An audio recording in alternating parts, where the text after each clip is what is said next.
kita boleh musuh. Lambat. Musuh dekat Kuantan, kita akan datang. Sekarang warga faham sebab dia duduk di Kuantan 4 tahun.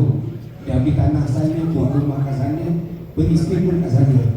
So dia tak ada korang pun. Jadi hari ni dia tak ada. Hari ni saya dengan Sani yang ada. Nak beritahu kebanyakan orang masih belum kenal. Saya Siso, sebelah saya Sani. Yang ini Muhammad Isis, Bukoso. Ini salah orang.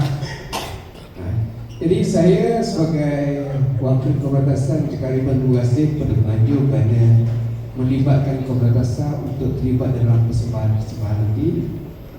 Dan satu benda yang baru bagi kami kerana kami selama ini berada di belakang saja melihat dan memandang apa yang rakan-rakan nanti buat. Jadi kita orang jarang terlibat dalam program macam ini.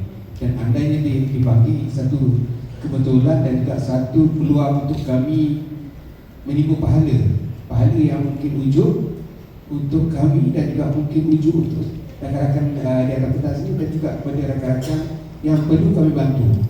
Kerana kalau kami semua tidak bantu rakan artis, siapa nak bantu? Kerana kalau kami susah, macam orang kata, kalau kami susah orang tak panggil kami nyanyi. Ruang tu sakit, apa yang panggil? Kesian dia.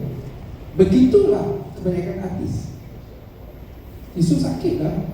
Apa suruh dia tempat ini? Kesian kat dia. Kesian. Tapi tak hulur. Kalau siang hulur lain cerita.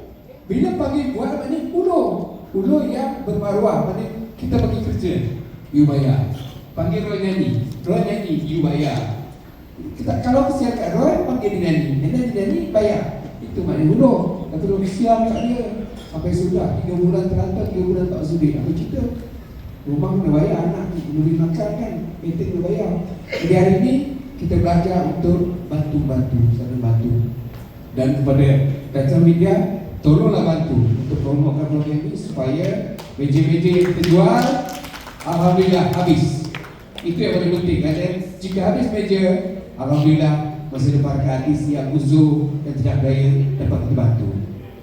Rakan media pun dapat, alhamdulillah. Rakan media pun dapat. Itu kata kawan.